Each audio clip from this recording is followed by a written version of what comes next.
Share बाजार का हाल देखो इन दिनों बुरा है।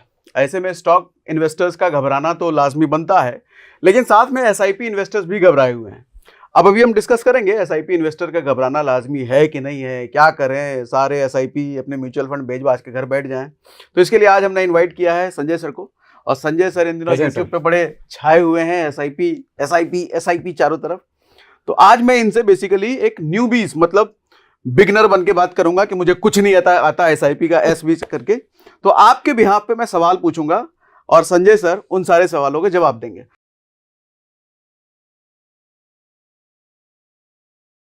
तो संजय सर बताओ, एसआईपी का क्या करें इन दिनों, बेच दें, रखें, क्या करें? देखिए sir, first of all thank you so much once again. बहुत टाइम बाद अब आपके चैनल पे फिर से आए।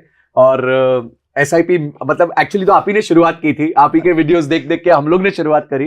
और अब हम एसआईपी के बारे में बात करते हैं। तो मुझे बहुत लिख रहे हैं, पिछले 1 साल में podcast man of the India बन चुके हैं। मुझे लग रहा है ये खिताब भी आपको मिल जाना चाहिए, अवार्ड कुछ हो। उसमें भी आपका योगदान है सबसे ज्यादा। आप ही ने शुरुआत की थी ये गाड़ी पिछले अप्रैल में। पिछले 1 साल में 150 पॉडकास्ट हो चुके हैं। हाँ, 150 पॉडकास्ट किसी आदमी ने दे दिए 1 साल में। मतलब सोचो, हमने 150 पॉडकास्ट लिए नहीं 1 साल में, आपने दे दिए। सो गजब है, गजब मेहनती हो आप। Thank you so much sir. बताओ सर। अच्छा, देखिए मैं बताऊंगा, मुझे बहुत सारे मैसेजेस आते हैं। हाँ। सर आपके बोलने पे एसआईपी चालू करी। हाँ। अब लाले अच्छा चालू करी भी 6 महीने पहले, 12 महीने पहले, मार्केट्स उसके बाद से नीचे। ठीक है। मैं ना लोगों को समझाना चाहता हूँ, एसआईपी जब भी आप करते हैं, हमने क्या गलतियां करी और क्या गलतियां करेंगे, जो स्वाभाविक है, ह्यूमन नेचर है।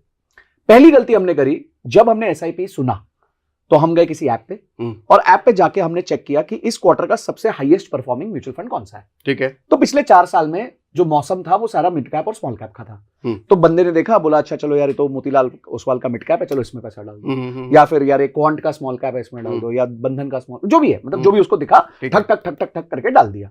किसी ने ये नहीं सोचा कि मैं किस पर्पस के लिए डाल रहा हूँ, कितने साल के लिए डाल रहा हूँ, क्या कर रहा हूँ, बस डाल दिया, बिना सोचे समझे डाल दिया। ठीक है। किसी से बात करना लाजमी नहीं समझा, किसी से इस पे एडवाइस लेना लाजमी नहीं समझा। तो अब वो स्टक हो गए।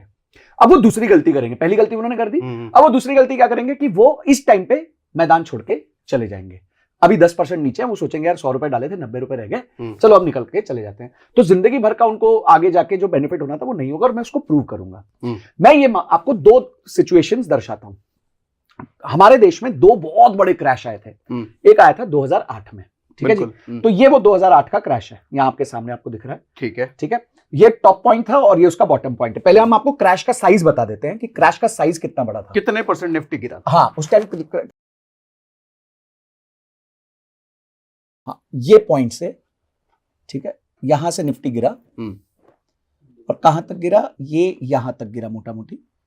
तो आप देख सकते हैं कि करीबन 57% के आसपास निफ्टी गिरा था। 57% गिर गया। ठीक है। 100 का 57%। हाँ, अपने टॉप से 57% भाई साहब नीचे आ गए, जो कि अभी नहीं गिरा है। अभी इतना तो गिरा ही नहीं है, बहुत दूर है मुझसे। ठीक है जी। तो अब मैं मानता हूं कि आपका नसीब बहुत ही खराब था। ठीक है। और आपने क्या किया, आपने एकदम जब मार्केट उस टाइम टॉप पे थी तब आपने पैसा डाल दिया। ठीक है। तो ये पॉइंट पे आपने पैसा डाल दिया सर। ठीक है। जनवरी 2008 में। ठीक है। जब मार्केट अपने पीक पे थी। और उसके बाद पर आप भूल गए, ना आपने एसआईपी करी, ना कुछ किया, ना आपने बॉटम का बेनिफिट लिया, ना आपने चढ़ती हुई कला का बेनिफिट लिया, कुछ नहीं लिया। आपने सिर्फ एक बार पैसा डाल दिया यहां पे। और आज देखते हैं 17 साल बाद क्या सिचुएशन है। आज 17 साल बाद मार्केट के इतने गिरने के बाद भी आपके रिटर्न्स 273% है। ठीक है। यानी अगर आपने 1 रुपया डाला होता तो आज वो 4.25 रुपए होता। 1 लाख डाला होता तो 4.25 लाख होता। ठीक है जी। तो अब इसको मैं आपको कैलकुलेट करके बताता हूं क्या रिटर्न निकलता है। हाँ, CAGR क्या निकला। हाँ, तो यहां पे हम डालते हैं, इन्वेस्टमेंट को हम माइनस मानते हैं, तो यहां पे मेरे को माइनस का सिंबल चाहिए, ये माइनस। तो हम डालते हैं 1 लाख रुपए। ठीक है जी। तो हमने 1 लाख रुपए डाले। ठीक है। जो बन गए 3,75,000 रुपए। ठीक है जी। कितने समय में बने? 17 साल में बने। 17 साल। ये मंथली को हम कर देते हैं एनुअली। और अब हम ढूंढते हैं इसका रेट। तो इसका रेट आता है 8%। 8% CAGR कंपाउंडेड। हाँ। और इसमें कोई टैक्स नहीं देना, कोई कुछ नहीं देना। ये तब है जब आपने वर्स्ट लाइफ का डिसीजन लिया। ठीक है। मतलब इससे खराब आपकी सिचुएशन हो नहीं सकती थी। ठीक है। फिर भी आपके रिटर्न्स 8% है, एफडी से ज्यादा है। लेकिन एक बात बताओ, जी। म्यूचुअल फंड 12%, 15%, जी। 20% की भी बात होती जी। है, तो ये 8% बहुत कम नहीं है? 8% इसलिए है क्योंकि आपने एसआईपी नहीं करी। अगर आप एसआईपी करते हो उस टाइम पे, अच्छा, तो लमसम सोचिए- करके छोड़ दिया, लमसम एक करके बार छोड़ा डाल है। के मैं छोड़ तो दिया। सबसे बड़ी गलती कर रहा हूं आपके लाइफ की, हम्म, कि भाई आप डरे हुए थे, आपने पीक पे डाल दिया और आप डरे हुए, हम्म, अब उसके बाद आपने वो देखा ही नहीं, हम्म, और आज अचानक से खोल के देख लिया, फिर भी आपने बिना हम्म। दिमाग लगाए 8% का साल का रिटर्न बना लिया। ठीक अगर है। एसआईपी कर देते तो 14-15% का रिटर्न था, क्योंकि आप हाँ। यहां भी खरीदते, यहां भी खरीदते, यहां भी हाँ। खरीदते, यहां भी खरीद रहे होते, यहां भी खरीद रहे होते, हाँ। आपको सारा बेनिफिट मिलता। अच्छा, एक चीज मैं ऐड कर देता हूँ, जैसे आपने यहाँ पे पीक बताया, हम्म, ये पीक, ये जो सीजन चल रहा है, इस सीजन का सितंबर था। हाँ सितंबर बेसिकली पीक था, बिल्कुल। तो सितंबर के बाद अभी गिरा भी है, तो ये 50% तो नहीं ही गिरा है, हाँ और उससे पहले हम घबरा रहे हैं। बिल्कुल, ठीक है। उससे पहले अभी 14% गिरा है, 13-14%। हाँ। अगर अभी के फॉल को हम देखेंगे तो वो 13-14%। अच्छा, दूसरी टाइम आपने सबसे लाइफ का सबसे खराब डिसीजन कब लिया? कोविड से जस्ट पहले आपने पैसा डाला। सॉरी, वन सेकेंड, ये रहा, ये कोविड के जस्ट पहले आपने टॉप पे यहां पे पैसा डाला। चलो ठीक है। ये worst decision of your life, second time, ठीक है।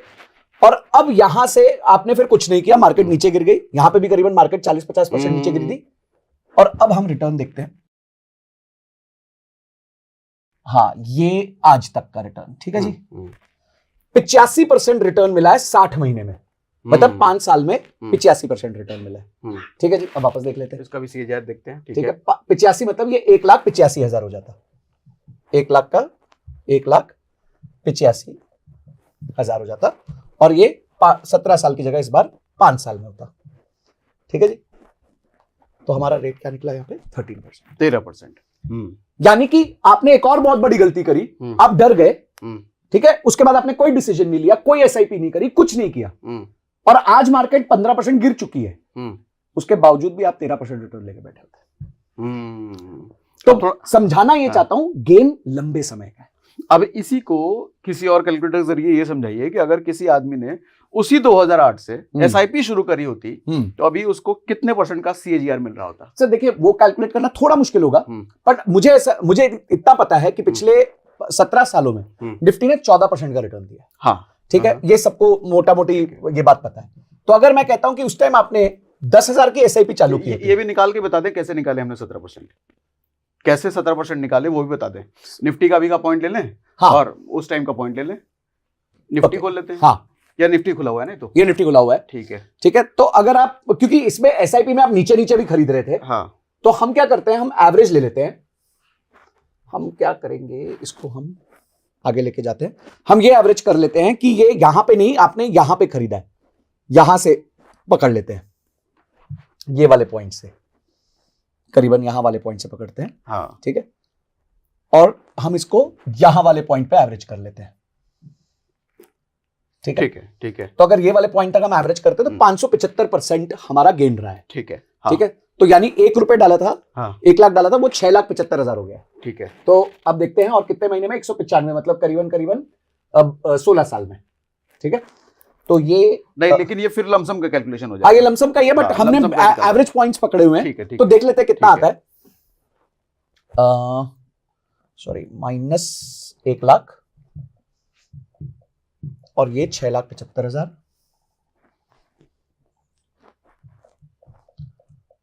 और यहां पे ये 16 साल कर देते हैं।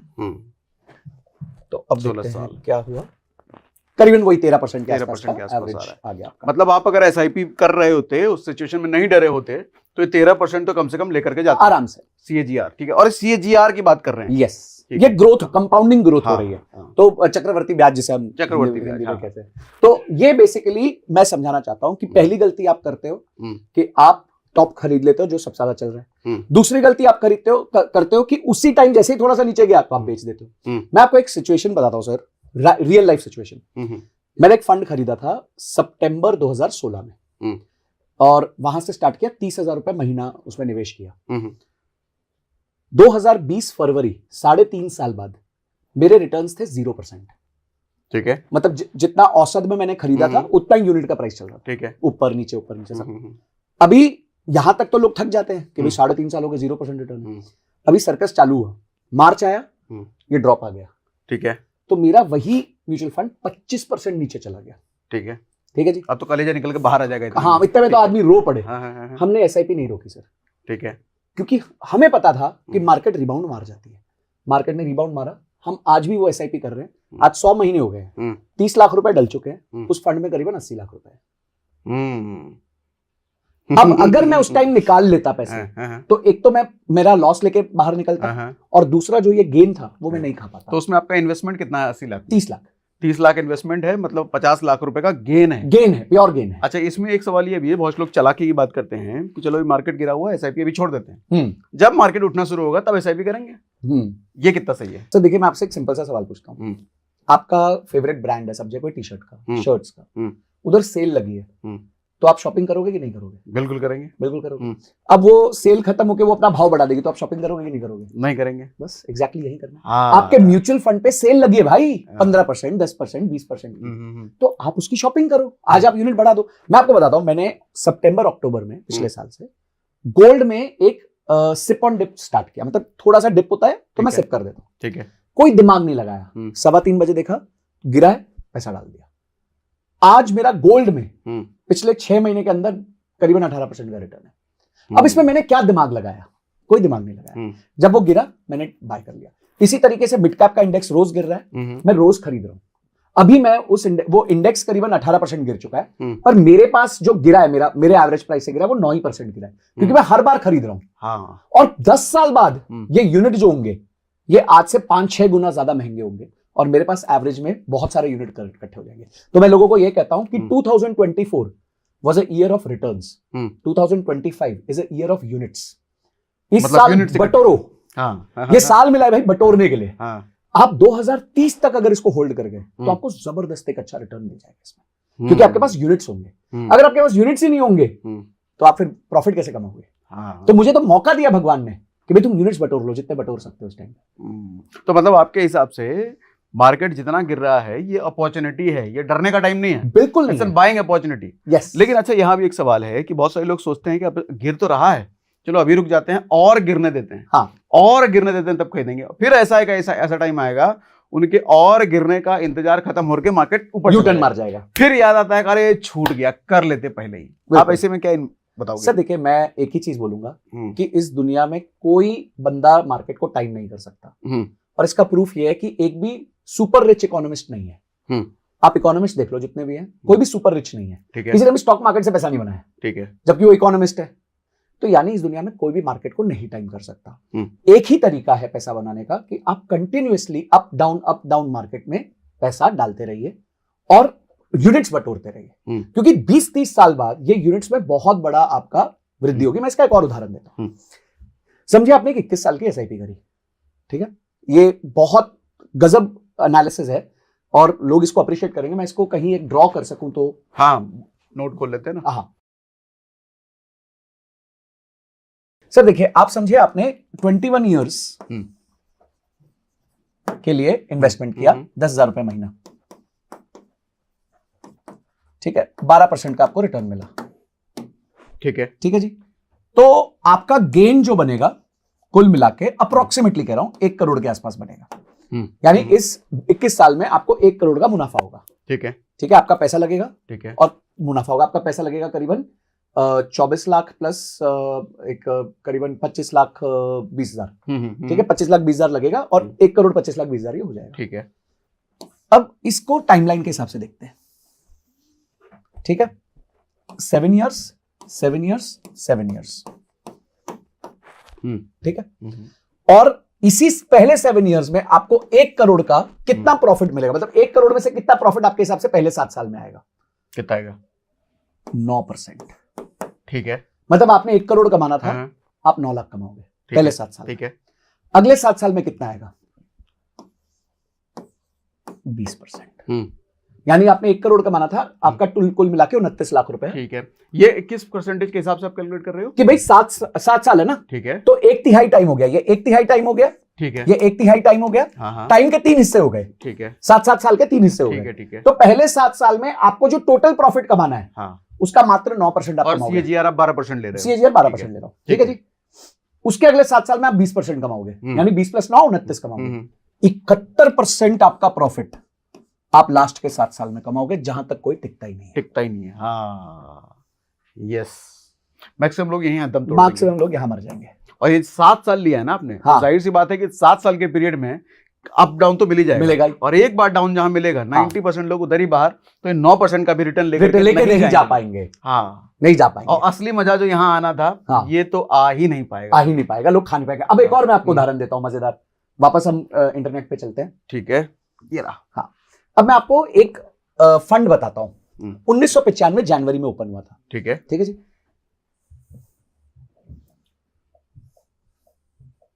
ये कोई प्रमोशन नहीं है, ये सिर्फ एग्जाम्पल के लिए मैं आपको बता रहा हूं।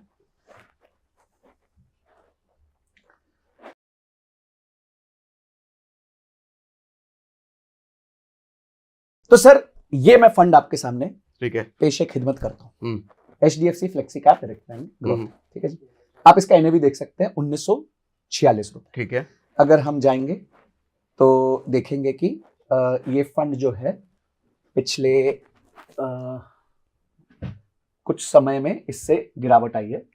ठीक है, तो इसके एनएवी को अगर हम देखें तो ये मेरे हिसाब से करीबन 2200 रुपए के एनएवी तक पहुंचा था। ठीक है, जो लास्ट मुझे याद है कि 2200 के आसपास ये पहुंचा था। ठीक है, अपने बेंचमार्क को इसने कंसिस्टेंटली बीट किया है। 5 साल में इसका बेंचमार्क 17% ऊपर गया, ये 22% औसत ऊपर गया। अब सर मैं आपसे एक सवाल पूछता हूँ, ये लॉन्च हुआ था 1995 में, लॉन्च पे एक फंड की एनएवी कितनी होती है? 10 रुपए। अभी कितना है? 1900 रुपए, मोटा मोटी 2000 रुपए। हाँ। ठीक है जी, हाँ। तो कितने गुना हो गया? कितने गुना हो गए? 10 रुपए 200 गुना हो गया। 200 गुना हो गया। कितने साल में? 30 साल में, 30 साल। ठीक है, ठीक है, आपके सामने वापस चलते हैं। हाँ। 1 लाख रुपए का कितना हो गया? 1 लाख रुपए का 200 गुना। ठीक है, यानी कि ये हो गया 2 करोड़ रुपए। 2 करोड़। ठीक है, 1 लाख डाले थे, 2 करोड़ बन गए। 2 1 2 3 4 5 6 7। ठीक है जी, कितने साल में बन गए? 30 साल में बन गए। कोई प्रॉब्लम नहीं है, हमें कौन सी जल्दी है। ठीक है, अब रेट देखिए सर, 19% CAGR।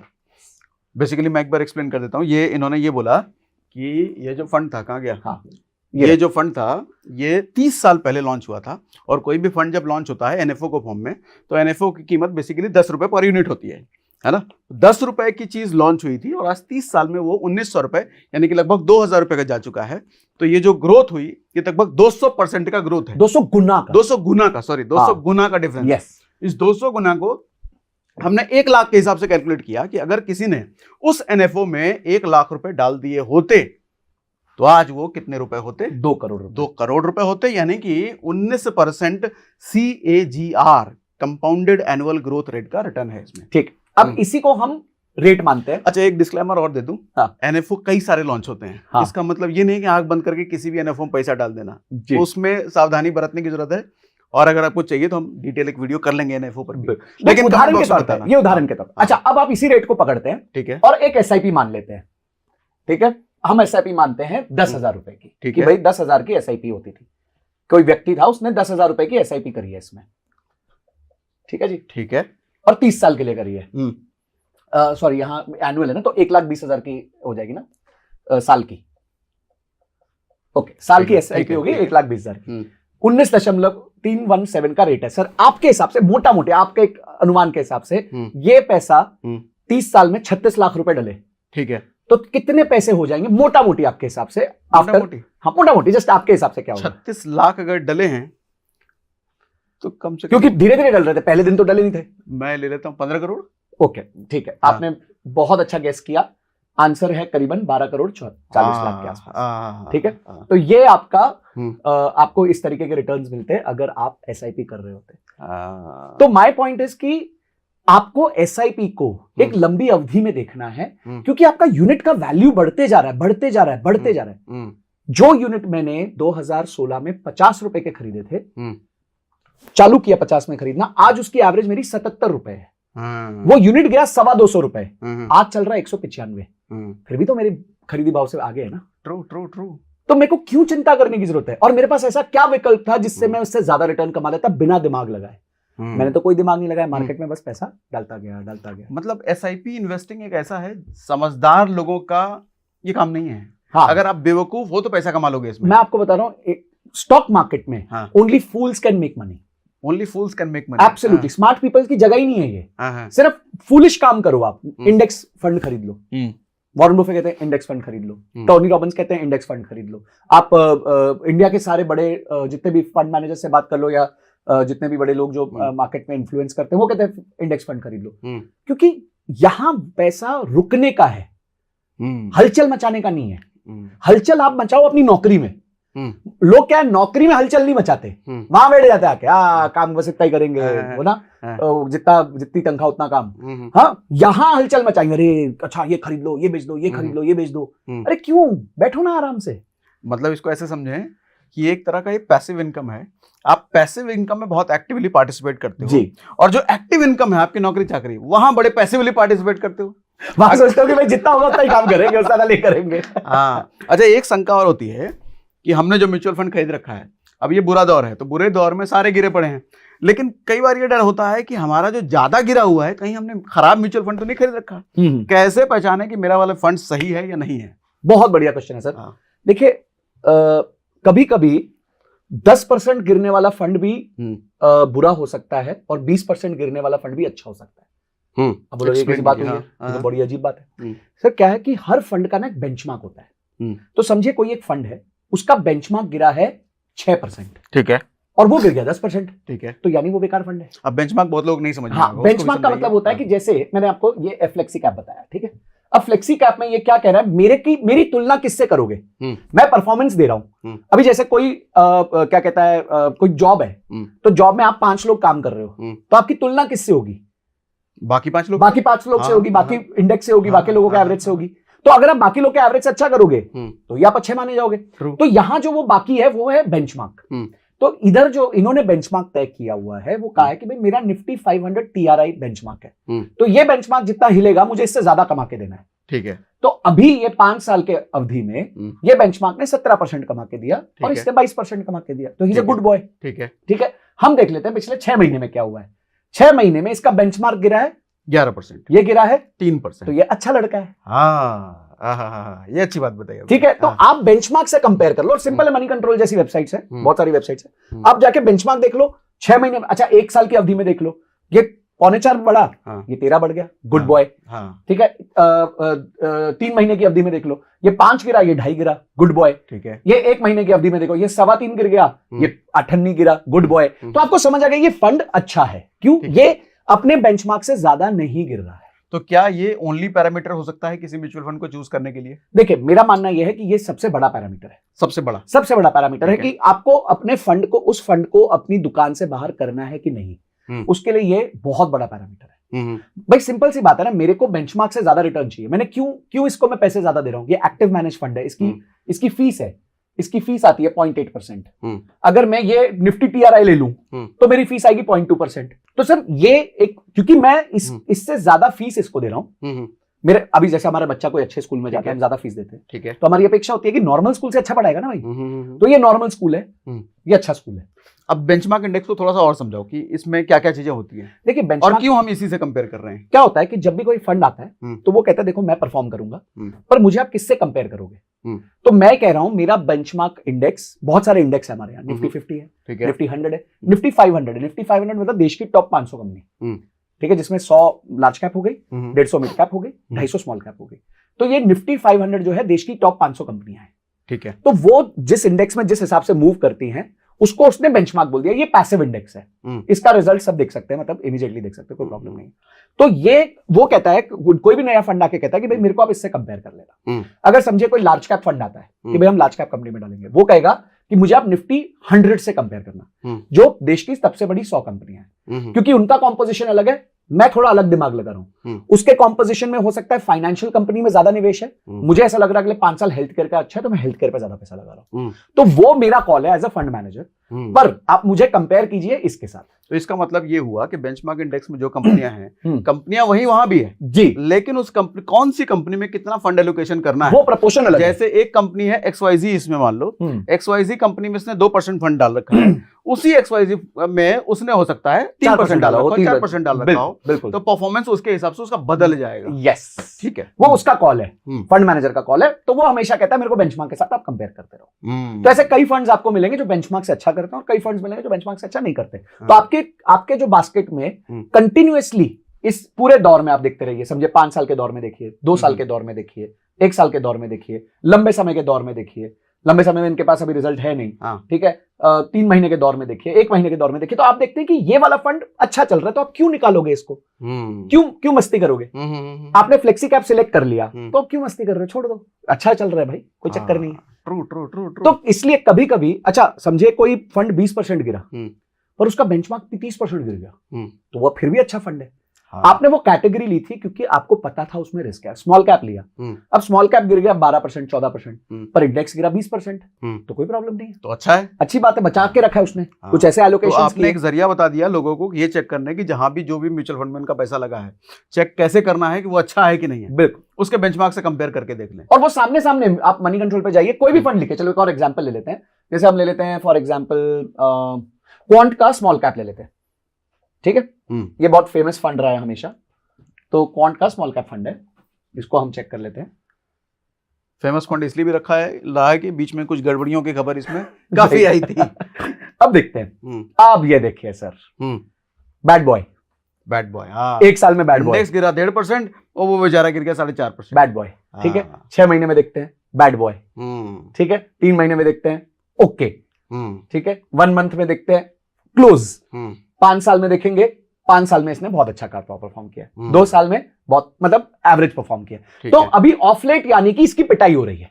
और सबसे ज्यादा आइडेंटिफिकेशन तो मुझे तब लगता है जब बुरा दौर चल रहा हो जी, बुरे दौर में अपने इंडेक्स से खराब परफॉर्म कर रहा है। अब आप इस फंड का नेचर समझिए, इस फंड का नेचर ये है कि जब अंडरलाइन भागता है तो ये ज्यादा अच्छा परफॉर्म करता है, और जब अंडरलाइन नीचे गिरता है तो ये उससे ज्यादा खराब परफॉर्म करता है, यानी कि ये एक high beta high volatility mutual fund है।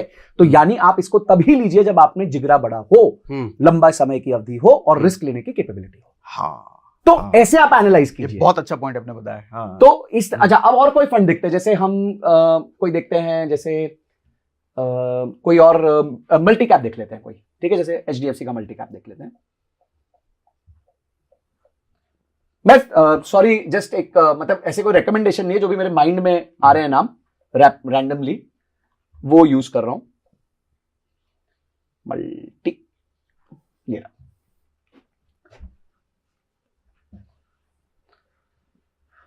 तो मल्टी कैप के लिए ये बेंचमार्क इंडेक्स है 50 25 25, यानी कि 100 रुपए में से 50 रुपए लार्ज कैप में जाएंगे, 25 रुपए मिड कैप में जाएंगे, 25 रुपए स्मॉल कैप में जाएंगे।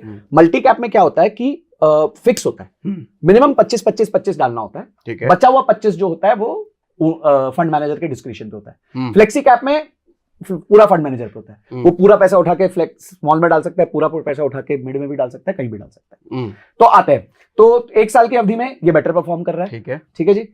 अब 6 महीने में इसकी ज्यादा पिटाई हो गई, ठीक है, यानी कि इस फंड में स्मॉल कैप ज्यादा होगा, मिड कैप ज्यादा होगा, ठीक है। 3 महीने की अवधि में ये ज्यादा पिटा है, ठीक है, 1 महीने की अवधि में ज्यादा पिटा है, ठीक है, और लंबी अवधि में, अच्छा 5 साल की इसकी अवधि नहीं थी, अच्छा 2 साल की अवधि में इसने अच्छा रिटर्न निकाला है। अच्छा एक और नंबर आप देख सकते हैं, ये कैटेगरी एवरेज भी है। ये क्या है? ये क्या है, मतलब इस कैटेगरी के जितने म्यूचुअल फंड्स हैं उसने एवरेज में कितना दिया है और ये इसने कितना दिया, ये भी एक नंबर अपन चेक कर सकते हैं। तो अगर 1 महीने में देखें तो कैटेगरी एवरेज के आसपास ही चल रहा है ये, मैं सारी कैटेगरी ने बैठा दिया मामला, तो कुल मिलाकर के ठीक है, हाँ मोटा मोटी ठीक है, मोटा मोटी ठीक है, ठीक है, मतलब इसमें ऐसा नहीं है कि 6.5% है तो ये 10% है, आसपास गिरा है। अगर जनता 7.35 गिरी है तो ये 7.22 गिरा है, चलो ठीक है। तो कुछ कुछ बस आप कंपैरिजन करते रहिए, सिर्फ कंपैरिजन करते रहिए उसके इंडेक्स के साथ और उसकी क्लासरूम के साथ, ठीक है, कि क्लास में जो बच्चे हैं बाकी वो कैसा कर रहे हैं, ठीक है। तो ये इतने ही पैरामीटर से आप सही चीज सिलेक्शन कर लो। अच्छा एक सवाल और बताइए अब, ये कि अब जो माहौल अभी भले ही खराब चल रहा है, लेकिन इसमें न्यूज का भी बड़ा रोल होता है जी। कई बार बहुत ज्यादा हाइप कर दिया जाता है, शेयर मार्केट अब ये नहीं होगा वो नहीं होगा, ऐसा हो गया वैसा हो गया है, तो एक अनसर्टेनिटी ज्यादा लगता है कि लंबे समय तक ये माहौल चलेगा। तो इस समय कई बार लोग ऐसे भी घबराते हैं, अरे भाई इतना लंबा तक चलेगा ये माहौल, मतलब और ज्यादा खराब हो सकता है, तो मैं रुक जाता हूं, भले 2-3 महीने बाद करना शुरू करूंगा, और जब ज्यादा गिर जाएगा तो रुकना वाजिब है या कंसिस्टेंट चलते रहना है? देखिए लाइफ में जब आपके करियर में कोई प्रॉब्लम आती है तो आप रुक जाते हो, फिर भी चलते रहते हैं। तो बस ये भी एक करियर है, ये इन्वेस्टमेंट भी एक करियर है, इसको करियर की तरह ही लीजिए कि हमें रुकना नहीं है। भाई टमाटर 40 रुपए किलो होगा तो भी हम खरीदेंगे, 60 रुपए होगा तो भी हम खरीदेंगे, 30 रुपए होगा तो भी खरीदेंगे, क्योंकि पेट की गरज है। उसी तरीके से आपके इन्वेस्टमेंट्स के आपके गोल की गरज है ये। और आपको रिटर्न्स बनेंगे ही नहीं अगर मार्केट ऐसी चली तो। अगर मार्केट इस तरह क्यों नहीं बनेगी? क्योंकि आप हर बार महंगे यूनिट्स खरीद रहे होगे। तो आपकी प्राइसिंग कम कैसे होगी? आपके पास ज्यादा यूनिट्स कैसे आएंगे? ओके, ज्यादा यूनिट्स तो तभी आएंगे जब मार्केट नीचे गिरेगी। तो अब जी आप समझिए, मैं आपको वापस उदाहरण देता हूं। देखिए, मैंने 50 रुपए में एक यूनिट खरीदना चालू किया, ठीक है, गया 3.5 साल बाद भी 50 रुपए पे चल रहा था, ठीक। फिर वो अचानक से गिर के 35, 75, 80 के आसपास, 37 के आसपास हो गया। तो मेरी एवरेज गिरने लग गई, ठीक है, क्योंकि मैं इस पे खरीदने लग गया। फिर ये एवरेज बढ़ने लग गई क्योंकि ये ऊपर भागने लग गया। तो एक पॉइंट आया जब ये जो प्राइस था ये मेरी एवरेज से बढ़ के तेजी से भाग गया। आज ये 50 रुपए की एवरेज बढ़ बढ़ के 8 साल बाद 77 रुपए हुई है, और यूनिट मेरा 195 का हो गया। अब मैं 195 में खरीद रहा हूं, मैंने 225 में भी खरीदा था जब अभी 6 महीने पहले 225 था। तो अब मैं पहले 225 में खरीदा था तो ये एवरेज तेजी से बढ़ रही होगी, अब थोड़ी स्लो बढ़ेगी और ये फिर से बढ़ जाएगा। तो कुछ सालों बाद क्या होगा, ये 77 का 150 हो जाएगा, ये 195 का 600 हो जाएगा। गजब। तो हो गए मेरे 4 गुना पैसे। गजब। और इस दौरान मैं यूनिट इकट्ठे कर रहा हूं। ये तो आप समझिए, आप जमीन इकट्ठी कर रहे हैं। यूनिट क्या हो गया? जमीन होगी, स्क्वायर फीट हो गया, एक 2 square feet, 1 square feet, 2 square feet, 1 square feet, बस वही चल रहा है। अच्छा, एक बात और बताओ कि म्यूचुअल फंड को लंबे समय तक तो चलो कंपाउंड होता है, ये शॉर्ट टर्म के लिए म्यूचुअल फंड अच्छा है या नहीं करना चाहिए? देखिए, शॉर्ट टर्म के लिए म्यूचुअल फंड करिए, आप ये डिसाइड कर लीजिए कि आपका रिस्क एपेटाइट क्या है। जैसे मैं आपको बताता हूं, इक्विटी सेविंग स्कीम होती है, ठीक है, ये म्यूचुअल फंड होता है, ठीक है।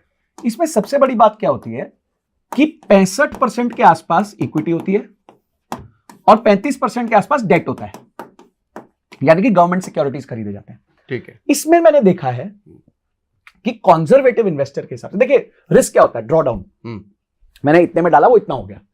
तो आज अगर आप इनके इक्विटी सेविंग स्कीम देखें तो उसमें पिछले 6 महीने में मार्केट गिरी है 14% और इक्विटी सेविंग स्कीम गिरी होंगी 0.5 से लेके 1%, ठीक है, यानी कि ड्रॉ डाउन नहीं है। हाँ। मतलब मार्केट 3 गुना और गिरेगी तो कहीं जाके ये 4% गिरेंगे, ठीक है। तो ये हो गया आपका सेफ स्कीम, पर इसमें रिटर्न्स कितने बनते हैं? 9 से 10%, क्योंकि इसमें रिस्क नहीं है। हाँ। तो अगर आप एक स्टेबल इन्वेस्टर हो, अगर आपको लगता है कि भाई मैं ज्यादा नहीं झेल सकता, रिस्क नहीं है, मेरे अवधि छोटी है, तो आप इक्विटी सेविंग स्कीम में पैसा डाल दो, ठीक है। इसी तरीके से एक आता है हाइब्रिड फंड। हाइब्रिड फंड में एक आता है कंजर्वेटिव हाइब्रिड फंड, तो आप कंजर्वेटिव हाइब्रिड फंड में पैसा डाल दो, ठीक है। इसमें भी यही इक्वेशन होता है, उसमें तो कभी कभी 70-75% जो है, सॉरी उल्टा हो जाता है, 60% के आसपास डेट हो जाता है और 40% के आसपास इक्विटी होता है, तो ये तो और रिस्क फ्री हो जाता है, ठीक है। तो इस तरीके से आप फंड सिलेक्ट कर लो ना, ठीक है। अब इक्विटी सेविंग स्कीम में भी कौन सा फंड अच्छा है वो कैसे चुने? देखिए, उसमें तो बहुत सिंपल है, आप एक ही रेशियो देखिए, आपके लिए सबसे डरावना रेशियो है ड्रॉ डाउन। आप डरते हो ड्रॉ डाउन से, कंजर्वेटिव इन्वेस्टर हो, आपको ड्रॉ डाउन से डर लगता है। ड्रॉ डाउन का मतलब डिप, मार्केट गिरना, मतलब मैक्सिमम कितना गिरा है आज तक, ये जिसका सबसे कम है वो ले लो, चाहे फिर रिटर्न्स में थोड़ा आपको 19-20 हो जाए। और चाहिए भी अगर सेफ इन्वेस्टमेंट देखना है तो ये तो सबसे कम गिरा हुआ फंड देख लो, ठीक है। तो ड्रॉ डाउन आपका रिस्क है, अगर आप ड्रॉ डाउन को मैनेज कर लेते हो तो यानी आपका रिस्क मैनेज हो चुका है। अल्टीमेट, सुपर, बहुत बड़े बात बताई आपने, thank you sir, thank you. और कुछ बताऊं? और बस इतना ही बताऊंगा कि जो भी आप म्यूचुअल फंड खरीदें, अपने गोल्स के हिसाब से खरीदें, अपने टाइमलाइन के हिसाब से खरीदें, अपने रिस्क के हिसाब से खरीदें। 3 चीजों का ध्यान रखें। गोल ही तो नहीं पता होता लोगों को। अब मैं तो कह रहा हूँ, लोग पता कैसे म्यूचुअल फंड खरीदेंगे? पिछले क्वार्टर में कौन सा सबसे अच्छा परफॉर्मेंस था, उठा के डाल दो। ये ऐसे थोड़ी होता है यार। पर पता तो करो, उसमें किसी को नहीं पता उसका थीसिस क्या है, उसका बेंचमार्क कौन सा है, कुछ नहीं पता किसी को, बस उठाए और डाल दिए, और उसके बाद अब डर रहे हैं, अरे रे ये तो 36% दिया था पिछले साल तक, इस साल तो ये -20% दे रहा है सर। तो देगा ही देगा, क्योंकि वो स्मॉल कैप है, आती है स्मॉल कैप में करेक्शन आती है तो आती है। तो आपने उठा के सारा स्मॉल कैप डाल दिया। ये तो वो बात हो गई कि आप खाना खाने लगे थे और सिर्फ जो है मिठाई की थाली उठा के ले आए, पूरी थाली में सिर्फ मिठाई है, तो अब आपको डायबिटीज होगी बॉस, बिल्कुल होगी। मिक्स करो ना, चावल रखो, दाल रखो, सब्जी रखो, रोटी रखो, क्या कहते हैं, उसके बाद मिर्ची रखो, अचार रखो, दही रखो, और उसके बाद मीठा भी रखो। अब आप बोले नहीं रे, हम तो पूरी मीठी वाली प्लेट खाएंगे, तो ऐसे फिर। अच्छा, एक और सवाल याद आ गया मुझे, ये सवाल जो मैं आपसे पूछ रहा हूँ ना, ये कमेंट बॉक्स में आते हैं जी, तो कई सवाल याद रह जाते हैं, वो सब याद आ रहे हैं। एक सवाल ये है कि एक, अब मार्केट में तो कई सारे म्यूचुअल फंड हैं, कितने म्यूचुअल फंड एक आदमी के पोर्टफोलियो में होने चाहिए? सर एक गोल के पीछे, कोई भी एक गोल जो आपका तय होता है, आपको 4 साल बाद गाड़ी खरीदनी है, आपको 10 साल बाद शादी करनी है, 15 साल बाद घर खरीदना है, 25 साल बाद रिटायर होना है, कोई भी गोल के पीछे 4 म्यूचुअल फंड से ऊपर नहीं होने चाहिए बस। और एक आदमी की जिंदगी में कितने ऐसे गोल होते हैं? मैक्सिमम 4 गोल होते हैं, मैक्सिमम 3 या 4 बड़े गोल, यही जो आपने भी नाम हाँ, जो यही होते हैं लाइफ के गोल्स आपके मोटा मोटी। तो उसके लिए 3 से 4 म्यूचुअल फंड, मैक्सिमम 4 बोल रहा हूँ, 3 या 4 होना तो चाहिए। अगर 4 गोल है तो 15 से 16, 15-16 म्यूचुअल फंड। कभी कभी क्या होता है 2 गोल्स एक ही अवधि के आसपास के होते हैं, कोई 15 का हो गया, 20 का हो गया, तो उसमें आपको बदलने की जरूरत नहीं है म्यूचुअल फंड्स को, आप सेम म्यूचुअल फंड में भी इन्वेस्ट कर सकते तो अपने फंड का कितना % किस में डाला जाए? जितना ज्यादा लंबा आपकी अवधि है उतना ज्यादा आप रिस्क ले सकते हैं, यानी कि उतना ही ज्यादा मिड कैप और स्मॉल कैप में डाल सकते हैं। ठीक है। और मिड कैप और स्मॉल कैप में डाले बिना आपके पैसे की ग्रोथ नहीं होगी, असली ग्रोथ, क्योंकि आज रिलायंस ऑलरेडी एक 16 लाख करोड़ की कंपनी है, वो 10 गुना होना उसका बहुत मुश्किल है। पर एक छोटी कंपनी जो आज 1000 करोड़ की है, उसका 10,000 करोड़ होना कंपेरेटिवली आसान है।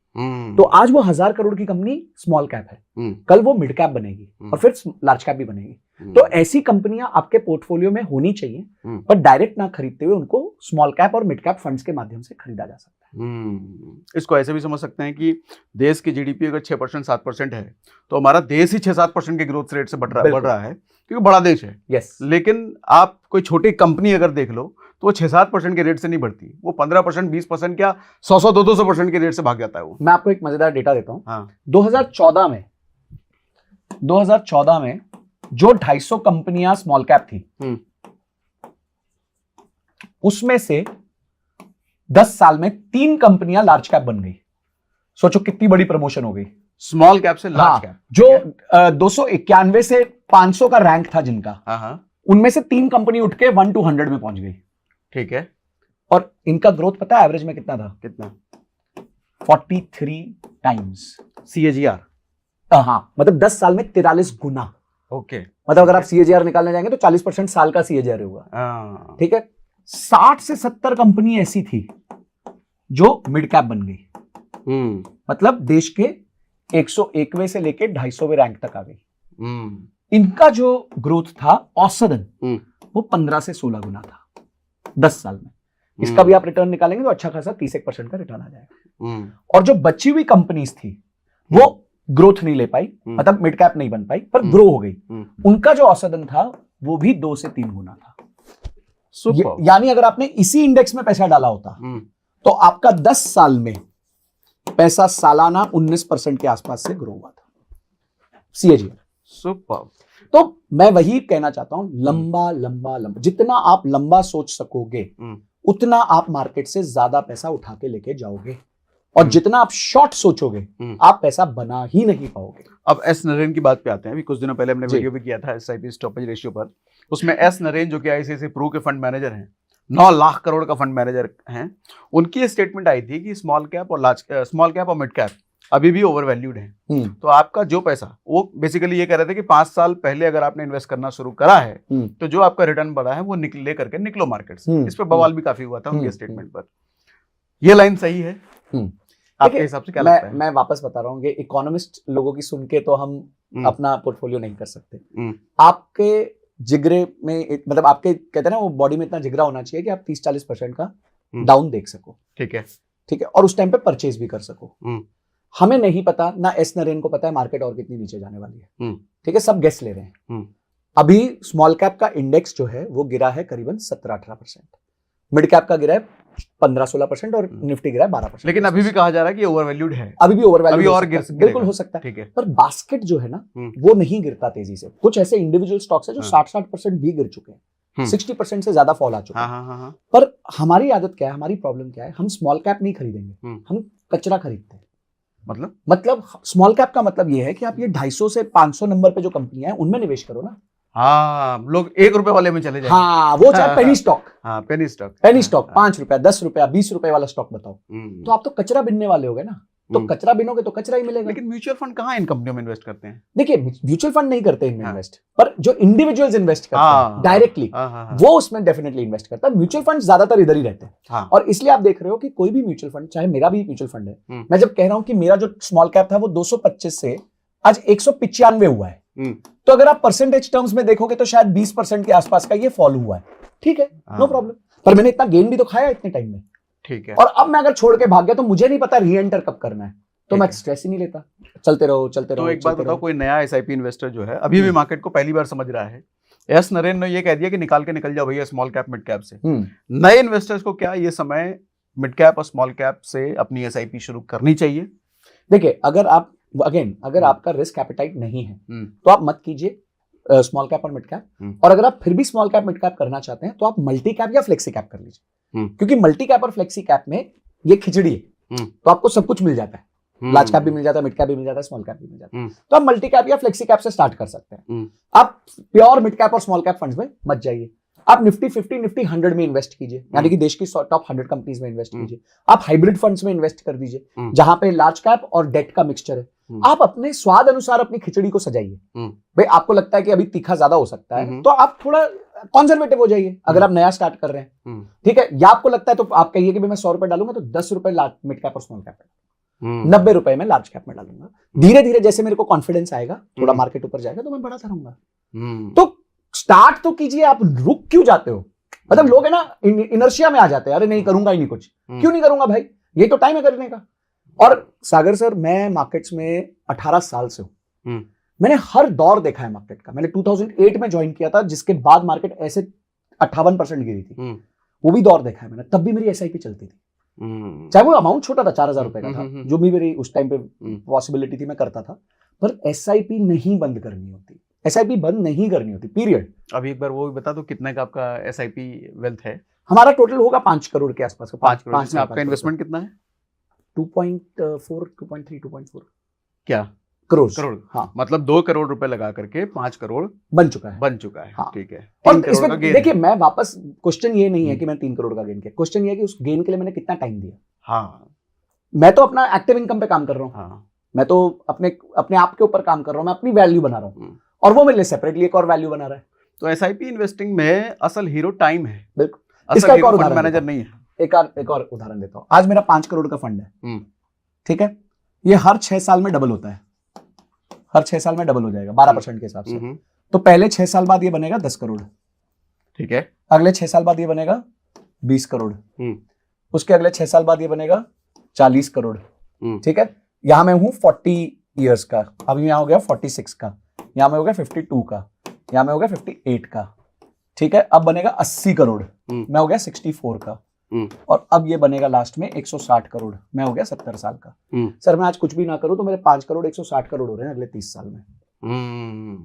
अच्छा, 160 नहीं होंगे, 140 हो जाएंगे। हाँ हाँ, क्या लड़ाई है? क्यों दिमाग लगाना है? ये एंगल नहीं सोच पाते लोग, क्योंकि लोग वेट नहीं करना चाहते। मैंने आपको दिखा तो दिया सर, 30 साल में 10 रुपए का यूनिट 200 हो गया था।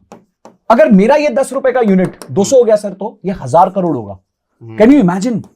अगर मेरे रिटर्न्स वो HDFC फ्लेक्सी कैप जैसे हो गए, तो यही मैंने तो मेरे, अगर आपके आज कहो कि 10 रुपए का यूनिट 200 हो जाता है, 2000 हो जाता है, 2000 हो गया था, 200 गुना हो गया, सॉरी, तो 200 गुना अगर मेरा 5 करोड़ हो गया तो मेरे तो 1000 करोड़ पे बैठा हूंगा 30 साल 5 करोड़ से, उसी 5 करोड़ से। No new investment, no new SIP, वो अलग है। तो ये नोट कर लो संजय कथुरिया जी। वो पता नहीं 1000 करोड़ होंगे कि नहीं, 70 साल के जब होंगे तो ये 1000 करोड़ पे बैठे होंगे। और जिस तरीके से देश की इकोनॉमी चल रही है सर, हाँ, ठंडा जरूर है, लेकिन लॉन्ग टर्म में भारत की इकोनॉमी जैसा भी पूरी दुनिया में मुझे नहीं लगता कोई इस तरह की इकोनॉमी है। बिल्कुल, देखिए, आपको समझना होगा कि देश में प्रगतिशाली लोग आएंगे, हाँ, लोगों में भूख होगी, लोग कुछ ना कुछ नया इजाद करेंगे। 2008 में भी दुनिया को लगा था सब खत्म हो गया, हम वापस आ गए। 2020 में लगा था कि जिंदा ही नहीं बचेंगे, हम वापस आ गए। 2000, और अभी आपको मैं बताता हूँ, जो मार्केट जितनी गिरी है 2022 में भी गिरी थी। अभी लोगों ने तब तो इतना शोर नहीं मचाया, हाँ, जब यूक्रेन और उसका युद्ध हुआ, तब भी निफ्टी गिरा था 14-15%, तब लोगों ने शोर ही नहीं मचाया। क्यों? क्योंकि एक रीजन हो गया था। यहां अचानक से लोगों को लग रहा है नहीं नहीं सब खत्म हो जाएगा, अब तो खत्म हो गया। Q4 की अर्निंग्स आने तो हल्का सा भी इंप्रूवमेंट हुआ तो देखो ये सारे FII कूद के आते हैं वापस। भाई वो तो पैसे के पीर है, उनको तो पैसा जहां दिखेगा वो कूद के आ जाएंगे, बस। ट्रू, मजा आया संजय सर आपसे बात करके। एसआईपी में आपने बहुत अच्छी क्लैरिटी दी और ये जो इस तरीके से विजन दिखाया, हर एसआईपी इन्वेस्टर का इस तरह का विजन होना चाहिए। बिल्कुल, आप 2-3 साल के लिए एसआईपी में नहीं आए हो, लॉन्ग टर्म के लिए आए हो, ये समझे अगर तो ये देखना। सर सोचिए ना, मैं इसको बिल्कुल बिना देखे अपनी जिंदगी में काम करता रहूं, मेहनत करता रहूं, अच्छे से काम करूं, ठीक है, खुश हूं मैं आज, मैं जो मेरा पैशन था उसको फॉलो कर रहा हूं, और ये पैसा बैठे बैठे बैठे बैठे वहां नहीं पहुंचता, उसका हाफ भी पहुंच जाता सर, तो भी क्या खोटा 80 करोड़ रुपए। मैं उस तरीके से सोचता हूँ। सुपर। मेरा फंडा है ज्यादा नहीं ज्यादा देर कमाना है, ज्यादा नहीं ज्यादा देर तक कमाना है, क्योंकि जब आप ज्यादा देर कमाओगे तो अपने आप ज्यादा कमा लोगे। और मुझे लगता है लाइफ में आदमी फिर खुश भी रहता है अगर वो ज्यादा लंबे समय तक एक्टिव रहे। तो बिल्कुल मुझे ऐसा लगता है कि आदमी भले 2000 करोड़ एक झटके में कमा ले, लेकिन अगले 1 साल तक अगर आप खाली बैठे हो ना, तो 2000 करोड़ आपको कुछ महीनों तक का एंजॉयमेंट दे सकता है। उसके बाद वो 2000 करोड़ आपके लिए फ्रस्ट्रेशन का कारण बन जाएगा। बिल्कुल, क्योंकि आप सारा कुछ जितना खर्च करने का जो होता है कि ये खरीदेंगे वो खरीदेंगे, 2-3 महीने में सब खरीद चुके होगे। उसके बाद करोगे क्या? करने के लिए कुछ नहीं बचा है।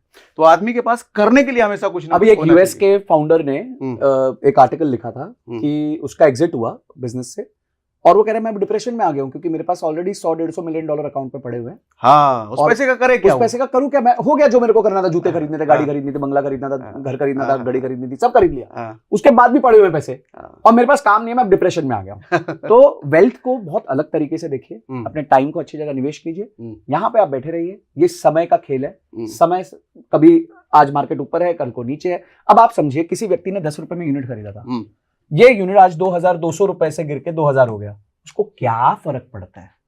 बंदे ने 10 रुपए में खरीदा था, अब वो 2200 हो गया, 2000 हो गया, ये तो वैनिटी फिगर रह गया उसके बाद। अब वो 2200 का 10 तो होने से रहा, ठीक है ना? तो आप ये समझिए कि अगर आप यहां पे आए थे और आप रुक गए 30 साल, तो ये नंबर मैटर ही नहीं करेगा, नीचे ऊपर गया नीचे गया, फर्क ही नहीं पड़ेगा, कोई फर्क नहीं पड़ेगा। और मैं बता रहा हूं, a fool with a plan will make more money than an intelligent person without a plan. अगर आप गधे भी हो, आप में दिमाग नहीं है, पर आप टिके रहे, तो आप ज्यादा रन बनाओगे एज कंपेयर टू समबडी जो बहुत तेज है। ये वो रेस है जिसमें हमेशा कछुआ जीतेगा, खरगोश हारेगा। ये अच्छी लाइन बोल दी आपने, कछुआ ही जीतेगा एसआईपी इन्वेस्टिंग की रेस में। ठीक है, वंडरफुल, मजा आया Sanjay sir. Thank you so much Sagar sir इतना कुछ समझाने के लिए, for giving this opportunity, and I hope comment में आप जरूर बताइएगा कि आपको क्या समझ आया, कौन सी बात ठीक लगी, और कोई आपके मन में प्रश्न है तो हम एक बार फिर से सागर सर को मैं रिक्वेस्ट करूंगा कि हम एक और बार ऐसे वार्तालाप कर लें। और संजय सर के यूट्यूब पे चैनल के जाके जरूर फॉलो कीजिएगा, एसआईपी के बारे में भरपूर अच्छी अच्छी बातें करते हैं। Thank you so much. Thank you.